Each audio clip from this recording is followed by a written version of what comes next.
से ये अनुभव हो। तो आइए, मैं आज तुम्हारा पंडित जी बनकर, तुम्हारा आचार्य बनकर मैं आज आपके घर की पूजा कराता हूँ। आप अपने अपने घर में, मंदिर में आप बैठिए और अपने सामने आप रखें पंचपात्र, पानी का पात्र रखें। और सबसे पहले आपको क्या करना है, माँ की पूजा में बैठ कर के 3 बार आचमन किया जाता है, जिसमें बोला जाता है ओम ऐम आत्म तत्वम सोदयामी नमः स्वाहा। ऐसे हाथ में जल लेकर के और मुख में आचमन कर लें, ओम ऐम आत्म तत्वम सोदयामी नमः स्वाहा। मेरी बात को आप रिकॉर्ड कर लें अपने मोबाइल में। तो इस तरीके से रोज आप अपने मंदिर में नवरात्रा में इस तरीके से आप पूजा कर सकते हैं। ओम ऐम आत्म तत्वम सोदयामी नमः स्वाहा। फिर आचमन करेंगे ओम ह्रीम विद्या तत्वम सोदयामी नमः स्वाहा। ये दुर्गा सप्तशती में भी है, लेकिन मैं दुर्गा सप्तशती से नहीं बोल रहा हूं, मैं अलग से बोल रहा हूं। ओम ह्रीम विद्या तत्वम सोदयामी नमः स्वाहा। ओम क्लीम शिव तत्वम सोदयामी नमः स्वाहा। 3 बार आचमन करके ओम ऐम ह्रीम क्लीम शिव तत्वम सोदयामी नमः स्वाहा बोलकर हाथ से जल लगा लीजिएगा। इसके तत्पश्चात प्राणायाम किया जाता है, जिसमें स्त्री और पुरुष दोनों प्राणायाम करते हैं। पूरक, कुंभक और रेचक 3 प्रकार का प्राणायाम होता है, जिसमें श्वासों को ऊपर खींचा जाता है, फिर अंदर घुटने दो, फिर उसको बाहर छोड़ दो। ये मैं एक उसकी विधि कहाँ कहाँ से कैसे क्या करना है, तो मैं उसको एक नियमबद्ध आपके बीच में कर रहा हूँ, बोल रहा हूँ। पहले आचमन कर लिया, ये माँ की पूजा में, रोज की पूजा में तुम केशवाय नमः, माधवाय नमः, नारायणाय नमः ये बोला जाता है, लेकिन माँ के अनुष्ठान में आप बैठे हैं तो इसमें ओम ऐम आत्म तत्वम सोदयामी नमः स्वाहा। ओम ह्रीम विद्या तत्वम सोदयामी नमः स्वाहा। ओम क्लीम शिव तत्वम सोदयामी नमः स्वाहा। ओम ऐम ह्रीम क्लीम सर्व तत्वम सोदयामी नमः स्वाहा। तो चौथे बार पानी डालकर उसको पिया नहीं जाता, उसको हाथ में लगाकर शुद्धि कर ली जाती है। उसके बाद फिर प्राणायाम किया जाता है। प्राणायाम हमेशा आचमन के बाद होता है, पहले आचमन होता है, उसके बाद होता है प्राणायाम। प्राणायाम में श्वासों को ऊपर खींचा जाता है, फिर अंदर घुटने दें उसको, फिर धीमे धीमे उसको बाहर निकाल दें। ओम ओम शब्द का उच्चारण होता है प्राणायाम में। इसके तत्पश्चात होता है पवित्रीकरण। बाएं हाथ में जल लिया जाता है और दाहिने हाथ से छींटे लगाए जाते हैं। बाएं हाथ में जल, ऐसे जल ले लिया, यूं ऐसे प्रैक्टिकल करके देखो। फिर उसको ऐसे अपवित्र पवित्रो वा सर्वावस्थांगतोपि वा यस्मृत पुंडरीकाक्ष साभाव्यांतर शुचि ओम पुंडरीकाक्ष पुनातु। ओम पुंडरीकाक्ष पुनातु। ओम पुंडरीकाक्ष पुनातु। ये इतना करने के तत्पश्चात इसके बाद में फिर होता है आसन शुद्धि, आसन पवित्रीकरण। कहीं तुम्हारे आसन पर किसी ने पाम रख दिया हो तो उसमें दोष लग गया है। आपके आसन पर कोई बैठ गया हो, जिस जगह पर आप बैठे हैं उस जगह पर किसी ने मलमूत्र विसर्जित कभी कर दिया हो, तो आसन की शुद्धि बताई गई है। आसन की शुद्धि किस प्रकार से? आसन शुद्धि में सबसे पहले विनियोग छोड़ा जाता है। मेरी इस बात को रिकॉर्ड कर ले, मैं विनियोग छोड़ता हूँ। दाहिने हाथ में जल लिया जाता है। मेरी कही गई बातों से आप विनियोग, आप बोर तो नहीं हो रहे हैं? मैं बिना शास्त्र के बात नहीं करूंगा, मैं हर बात प्रमाणित करूंगा। इसलिए तो कोई भी वक्ता पंडित मेरी बात काटेगा कैसे? मैं बिना प्रमाण के बात ही नहीं करता।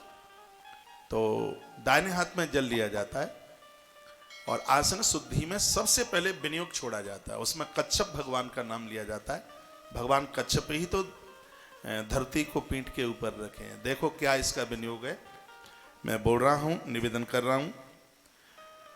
ओम पृथ्वीति मंत्रस्य मेरु पृष्ठेरसि सुतलम छंदः कूर्मः देवता आसन पवित्रीकरणे विनियोगः। विनियोग का जल कभी धरती पर नहीं छोड़ा जाता। पास में पात्र होता है, पंच पात्र, उसके नीचे कटोरी होती है, उसमें छोड़ा जाता है। आप लिख ही रहे हैं तो एक बात जरूर लिख लेना, पूजा का जितना सामान है वो सब दाहिने हाथ पर रखा जाता है। जो पूजा की जो थाली है वो दाहिने हाथ पर रखी जाती है। आपका जो दाहिना हाथ है दक्षिण की तरफ, और ज्यादातर ऐसे माँ की पूजा में पूर्व की तरफ मुंह करके बैठा जाता है। जितनी भी पूजा सामग्री है वो दाहिने हाथ पर रखी जाती है, दक्षिण हाथ पर रखी जाती है। तो ये मैंने आपको विनियोग छोड़वा दिया। आसन से जल लगाया जाता है। पृथ्वी त्वया धृता लोका देवी त्वं विष्णुआ धृता त्वं च धारे माम देवी पवित्रम कुरु चासनम। आसन पर जल छोड़ दिया जाता है। उसके तत्पश्चात शिखा बंधन। माताओं सुनिए, मैंने बहुत देखा है माताएं जब पूजा करती हैं तो उनके पूरे केस खुले हुए होते हैं। चाहे ब्राह्मण हो चाहे देवियां हो, पूजा के समय पर शिखा बंधी हुई होनी चाहिए। शिखा तब खोली जाती है जब अन्यायी और अपराधियों का साम्राज्य हो रहा है, तब नारी कहती है कि चोटी तब बांधूंगी। ब्राह्मण कहता है अपनी चोटी तब बांधूंगा, पहले दुश्मनों का नाश कर डालूंगा। आचार्य चाणक्य ने तब तक उसने अपनी चोटी को नहीं बांधा जिसके लिए उन्होंने संकल्प लिया। जब तक उसको समाप्त नहीं कर दिया तब तक आचार्य चाणक्य ने अपनी चोटी नहीं बांधी। वैसे पूजा में शिखा का बंधन होना चाहिए। तो शिखा बंधन का भी मंत्र है, ओम ऊर्ध्वकेशी विरूपाक्षी मान संसो सिद्ध भोजनहि तिष्ठः देवी शिखा मध्य चामुंडे चा पराजित। पूजा में शिखा बंधन करने वाले लोग स्त्री और पुरुष दुश्मनों को पराजित कर देते हैं। शिखा बंधन की इतनी बड़ी महिमा है। इतना करने के पश्चात भैरवों को प्रणाम किया जाता है।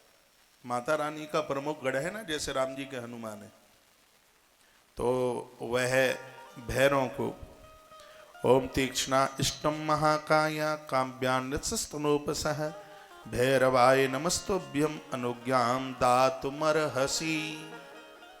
आपसे मंत्र श्लोक ना आवे तो आप वैसे ही मानसिक भाव से उन्हें हाथ जोड़कर बंदन कर लें, प्रणाम कर लें। इतना करने के तत्पश्चात एक नवाहन मंत्र के लिए एक विनियोग छोड़ा जाता है। उसमें नवाहन मंत्र ओम ऐं ह्रीं क्लीं चामुंडाय विच्चे। मैं आप सबको कहना चाहूँगा कि दुर्गा पाठ का भारी महत्व है। तो दुर्गा पाठ नहीं लगता जब तक नवाहन मंत्र न जपा जाए। इसमें 9 अक्षर होते हैं। नवाहन मंत्र और पाठ की महिमा इससे बढ़ जाती है नवाहन मंत्र से। इसका विनियोग है, मंत्र जपने का भी विनियोग है। ओम अस्य श्री नवाहन मंत्रस्य ब्रह्म विष्णु रुद्र ऋषिः गायत्री गणुष छंदासी श्री महाकाली माँ लक्ष्मी महासरस्वतो देवता ऐं बीजं ह्रीं शक्ति क्लीं कीलकम श्री महाकाली माँ लक्ष्मी महासरस्वती प्रत्यर्थे पूजायाम च विनियोगः। चाहे आप पाठ करें और चाहे आप जप करें, उससे पहले ये विनियोग आप छोड़ दीजिएगा। ये करने के तत्पश्चात पुरुष लोग हैं उनको अगन्यास करन्यास की जरूरत बताई गई है। माताओं के लिए अगन्यास करन्यास की उतनी जरूरत होती नहीं है, वह हाथ जोड़ करके ही उनकी ये पूर्ति हो जाती है। ये इतना करने के तत्पश्चात फिर जो दिया जल रहा है आपका, या पहली बार करें तो आप दिया जला रहे हैं, तो 1 चम्मच घी उसमें डाला जाता है और दीप देवता को प्रणाम किया जाता है। इतना मैं बिल्कुल क्रम के साथ आप बता रहा हूं। तो अब हम ये करते करते दीप देवता के पास पहुंच गए। दीप देवता को भी प्रणाम करने का मंत्र है और वह है भो दीप देवी स्वरूपस्तम कर्म साक्षी अविघ्नकृत आवत कर्म समाप्ति स्यात् तावत तम सुस्त्रो भव। यह मंत्र बोल करके दीप देवता को प्रणाम कर लेते हैं।